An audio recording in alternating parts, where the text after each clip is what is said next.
Here are 3 easy tips to begin including Shakespeare in your homeschool. My name is Amy Sloan, and I'm a second-generation homeschool mom of 5. Current ages in our homeschool range from 6 all the way up to 16, and Shakespeare has been a favorite part of our homeschool adventure for several years now, for all the ages at one time. I'm going to share with you 3 easy strategies that you can use to include Shakespeare in a multi-age homeschool, and it just might become part of your family's favorite activities as well. So I'm going to kind of come into this video assuming that you already know why it's important to include Shakespeare in your homeschool. That could be a whole nother video altogether. So if you want to reach out to me and chat about that, I would be happy to do so. But for this video, I'm just going to kind of focus a little bit and assume that we all agree that there's something worth doing when it comes to Shakespeare. But maybe you're coming in and your own experience with Shakespeare was boring. You dreaded having to read those archaic words. You never really understood what the point was. Maybe you just had to fill out a bunch of worksheets or something, write a paper and pass the test. And so you just are like, man, that seems really, really dull and boring. Why would I want to try to groan through that with my kids? Or maybe you kind of like Shakespeare and it gets you a little excited, but you're not sure how to bring it into the reality of your daily homeschool with the kids that are actually in the living room with you, right? These are the kids who are doing their homeschool upside down. They're into Minecraft. They're wanting to talk to you about the latest book they've read, and you're thinking, can I really convince these kids about Shakespeare? Really? So these are the things we're going to talk about today. I'm going to try to convince you that it really is easy and doable and delightful. It is something that is super fun. So first, let me just tell you the 3 basic steps, and you're going to hear them and you're going to think, that seems a little too simple. Can it really be that simple? And I promise you it is. I'll walk you through each step in more detail as we go along. Okay, so any Shakespeare play, this will work. Okay, here's your strategy to begin with Shakespeare. You start by reading a children's retelling. I do not care how old you are. If you are an adult with your adult friends who are about to read Shakespeare together, if you're dealing with, teens in high school, or if you're talking about the little ones, the elementary and middle schoolers, you're always going to start by reading a really well done children's retelling. Second, the next thing you're going to want to do is watch a video or theatrical performance of the play you're studying. Now, this can get a little tricky with little kids because, as you may be aware, not all of Shakespeare is really appropriate for children. Some of the jokes and humor are a little bawdy or vulgar and not necessarily things you're going to want to have to discuss with your children. The good news is, because of the archaic language, most of it just goes over their heads. But when it's on screen, the violence of some of the tragedies, the bawdy humor, it's all too clear. So what I really encourage instead is to curate clips from each play. Especially since I have such a wide range of ages, I've created YouTube playlists that I go through with my kids, and we can see the greatest actors and actresses of the past and present and their own unique interpretations of each Shakespeare scene that we are learning in our morning time routine, which is when we in our family include our memory work. You could include it in your morning time, morning basket, or poetry tea time, or lunchtime, or whenever fits your schedule. But if you hear me reference our morning time, that just happens to be when I include Shakespeare. So you're going to watch something, either a full live play or video or the clips. And then third, you're going to include beautiful recitation and memory work. And we'll go into that a little later. So let's go back to the beginning first and talk about children's retellings. You're going to want to look for a retelling of the play that has really beautiful language itself, that is simple enough to understand the plot. Some of these plots can get pretty zany and complicated. The characters can be hard to keep track of. So you want a story that's simple enough for you to be able to get the big picture in your head of the play, but you're going to not want it to be so oversimplified that the language suffers.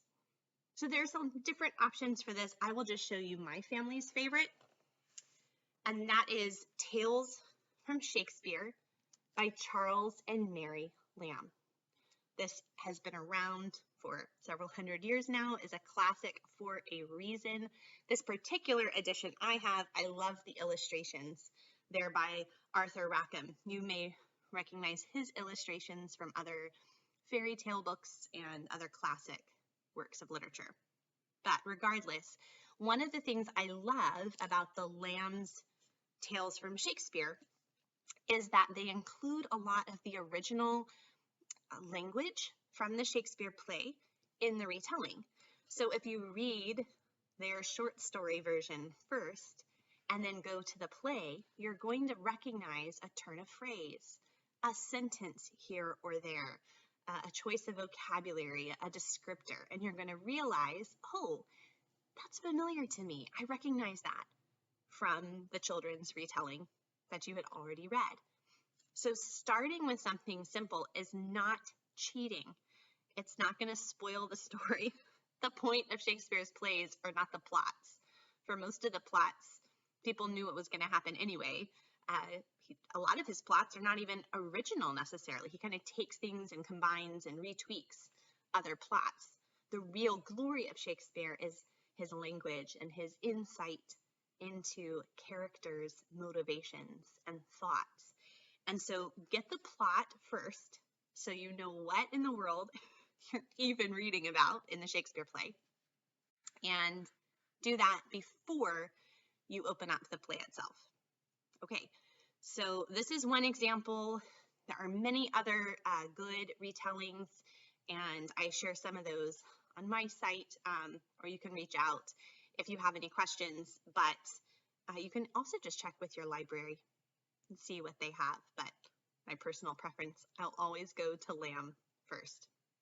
Okay, so we've read our children's retelling of the Shakespeare play, and we're ready now for the theater version.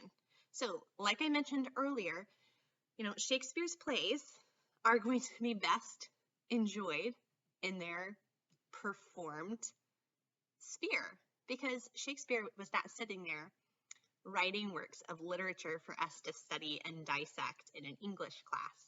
They were never intended to be read as books. They're plays. They're designed to be interpreted by an actor using inflection and body language and the chemistry of multiple actors on stage together, right? So if you think about it that way, you realize, well, maybe that's why your own experience of Shakespeare was dull and kind of drudgery. If you're just sitting there reading the play, you can't hear the beauty of the language. So also, like I mentioned earlier, you are going to want to be very careful. Do your good due diligence. Check whatever websites you use to check, movie, video, parental guidance already. I often go to Common Sense Media because they'll just sort of list things out for you. Go there first if you're going to try a full-length video, especially if you have younger children. I will tell you a funny story about this. I speak from personal experience. I grew up loving Shakespeare as a teenager and had watched a few videos, one of which is still one of my favorite Shakespeare videos, film productions, and it was Kenneth Branagh's Henry V. And so when my oldest kids were, I think, like 10 and 12, we were memorizing excerpts from Henry V, and I was like, oh, guys, I can't wait to show you this movie. This is going to be great. But I didn't realize or didn't pay attention, wasn't cognizant of the fact that the video rather, was the movie, the film version, was rated R for violence. And yeah, it deserved that rating. So I traumatized my poor little kids. It felt really bad, something else they can talk to their therapist about one day. But that was my bad homeschool mom moment. Don't be like me, okay? Ever since then, I learned my lesson and I started doing my own research on YouTube away from the children to find some really excellent clips from film or theater productions of the Shakespeare plays that we are studying in our family. And I have curated several amazing comparative Shakespeare clip playlists over on the Humility and Doxology YouTube channel. So youtube.com/humility and doxology. And you can go to the playlists section. And I'm always adding to that as we add more plays that we are studying in our own homeschool. I just sort of share that on with you. But that would be a great place to go. I mean, as all things, you know your own children best, so please do preview videos before you show them. That I have shared these videos with my own children, so I'll just say that. Okay, so film or theater, live if possible, but again, maybe more for older students. Now you've read the story, you've watched excerpts from the films, now you're ready to go to the language itself, the original language. Do you see how we're kind of building the excitement and the understanding? We're not coming into something, crazy, mislike me not for my complexion. Like, what does that mean? We're going to already know what that line is referring to because we have this bigger context, right? Okay, so this is one of my favorite parts. This is the memory and recitation work for the Shakespeare play. We generally focus on one play at a time, and we focus on a Shakespeare play about every other month. So we alternate other forms of poetry and a Shakespeare play throughout our school year, just so we can get to everything. And I don't try to fit too many things in at one time. That can be a recipe for disaster, I'm sure you would agree. So with the play, I will go through and I will pick 3 things. I'll pick some quotes, like famous lines or famous quotes from the play. I'll pick famous monologues, and those are going to be, or famous lengthier speeches. That's when a character sort of goes off and says their piece. You can think, of course, like Hamlet, his to be or not to be speech, which is so familiar to all of us. That would be a longer speech by one individual character in a play. And then third, I will look if there's a really great dialogue where 2 characters, or maybe 3, but generally it's 2 characters, are going back and forth, bantering with one another. One of my favorite examples of this would come from Much Ado About Nothing. Benedict and Beatrice are great with the banter, and it's really fun to do an excerpt of dialogue. You can either read it all the way through all together, or you can kind of assign people to be one of the characters that day, and they really love to get into it and be melodramatic. So what I have here is a printout from what my own family, these are literally the pages we used earlier this year in the fall, and we studied Merchant of Venice. And so you can see on this first page, I had the key quotes, I had some lengthier monologues, and then I did have a dialogue. You can tell it's very simple. I literally just copy it from an online open source resource. Shakespeare's plays are in the common domain. Copy and paste what I want to study with the kids in a Word document, and I print it out. And then each person has their own copy of what we're reciting, and we just read it together. Whenever I tell people this is my trick to including a lot of memory work in our morning time, I feel a little silly because it really is just that simple. We just read it together. very melodramatically and with lots of enthusiasm, but it's still just basically reading it aloud together. And it is amazing how quickly the kids really pick up on what we're learning. Even the pre-readers, you would think, well, what if my kid can't read? Those who can read, and that may just be you, Mom, for now, depending on the ages of your children. It may just be you, and if you're the only reader, you can read it aloud with lots of flair, okay, really get into it. But over time, they're really going to start picking up on it. And I'll tell you a story about my youngest. 2 years ago now, I think, maybe 3. So he was like 3, 4, 4.5, somewhere in there. We were learning a particular play. And it was As You Like It. And so we had been studying a particular passage in this play. And I also got the audio book, audio drama version from the library, which I will come back and discuss that in more detail here in a minute. But suffice it to say, we were listening to the play as we drove around town in the van, and I just sort of assumed he wasn't paying attention. He had been too busy playing with his toys, spinning around, getting himself a snack during morning time. There was no way he had been paying attention to Shakespeare, right? Well, we get to a particular point in the audio drama, and Jaques begins one of his famous speeches. And my little guy pipes up from the very back seat, "Oh, I know this one." He had recognized that bit of Shakespeare. Now, could he have said it word perfect from beginning to end? Of course not. But it had sunk into his memory in a way that he knew that belongs to me. That's Shakespeare, something that's mine.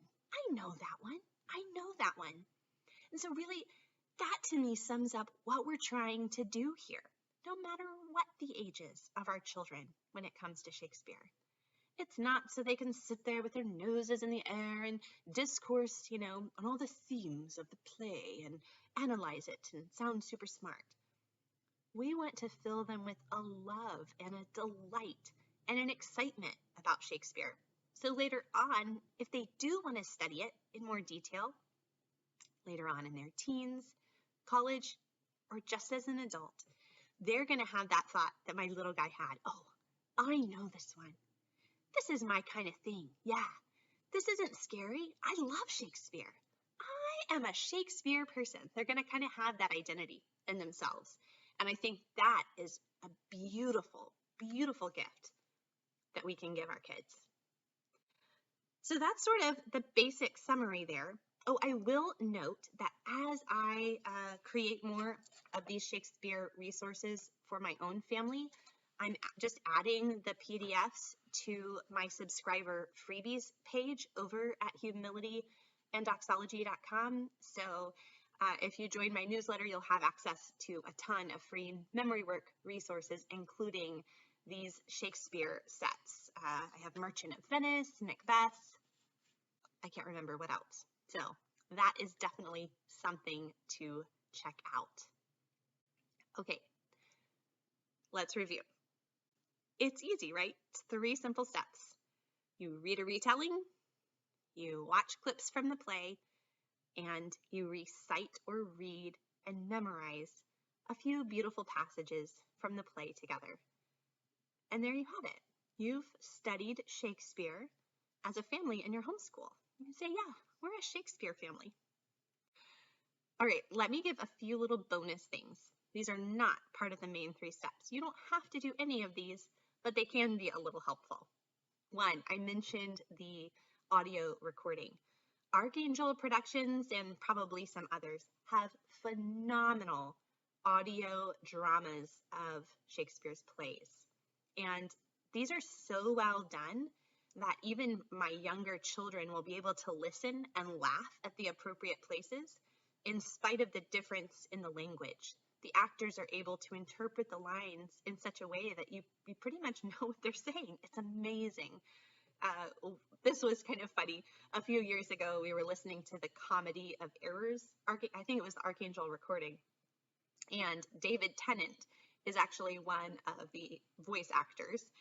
And my older kids had just finished listening to the audiobook of the How to Train Your Dragon series. And apparently David Tennant was the narrator.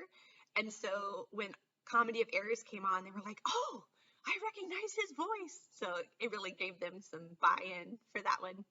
So the audio dramas and libraries, your library will often have those available. Another fun thing I'll show here, this is not for your sensitive children, I will just say, but we get a kick out of this one. It's the Shakespearean Deaths card game.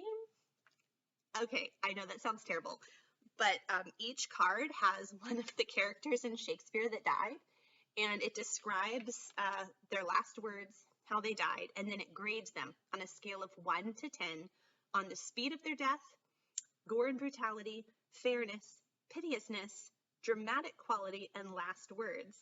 And so it's kind of like a war game, you know, but instead of the high number card, like 7 beats 2, I would have, for instance, Lavinia, whose gore and brutality is a 10, and Mercutio's is only a 6. So I would win those cards. It's pretty funny. Again, if you don't have sensitive children. I have some children who don't care for the game and some who love it. I could show you a ton more things, but I'm going to restrain myself and just show you one more. And this is Master Puppet Theater. So those are fingers. And this is just a really fun thing. The little puppets are characters from Shakespeare. So look, you could be Richard III, and you have some of the famous lines from the plays are in the book that's included, and there's a little set, and so you can kind of do your little puppet theater. Again, the whole goal is to engage our drama and engage the whole child, so this is not something dull and boring. They're getting the picture that this is a play, okay? This isn't just a big book full of words. This is something to be acted out, right? We really want them to get that dramatic flair. One question that may come up is, what about those modernized versions of Shakespeare?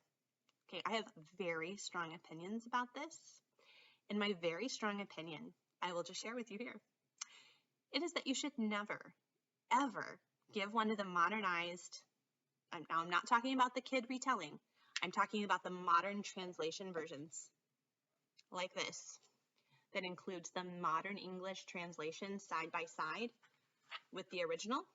Okay, you should never give this to your child, ever, for 2 reasons. One, the point, again, is not the plot. If somebody reads the modern retelling, the modern translation, it really takes out most of the magic and all of the beauty of the original Shakespeare. You really start to realize what a master of language Shakespeare was when you contrast it with the translated version. That's just not that great.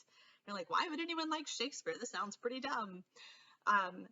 The other thing, again, going back to what we talked about with the films, when you're dealing with vulgar content, things like that, okay, there is a lot of innuendo that you will not pick up on in the original, or your children certainly won't, okay, because language has changed and we don't understand all the cultural allusions. But if you read that modern translation, you're gonna get it then. So that's just not something I'm interested in for my younger children. I want them to enjoy Shakespeare in innocence and get to some of that part later on when they're more mature and it's more appropriate. But you may think, well, Amy, you own a copy, so why are you saying this to us? Here's the value of these. If you are a parent who feels really nervous about doing this for the first time, and you would feel more comfortable if you had this resource yourself to be able to kind of cheat at home in your room, you know, oh, that's what that means. Okay, now I understand. Before you go and talk to your kids about it, This can be a really helpful resource for the parent privately to prepare or to answer any questions. But even for you yourself, give the original a try. Give it a try before you cheat. Give it a try, and you may just be surprised how it does come more easily to you when you've prepared with the retelling and with the film or theater viewing. All right, I think I could keep going on. Y'all, Shakespeare gets me so excited, and I'm just really delighted that I've had this opportunity to be here and share this with you. Again, my name is Amy. You can find me at humilityanddoxology.com, where I share tons of memory work resources, including lots of Shakespeare, and also in my bi-weekly homeschool podcast, Homeschool Conversations with Humility and Doxology. And you can find that wherever you get your podcasts. All right, well, tag me on social media or let me know what Shakespeare play you end up deciding to start with. I cannot wait to see the recitations that you and your children do.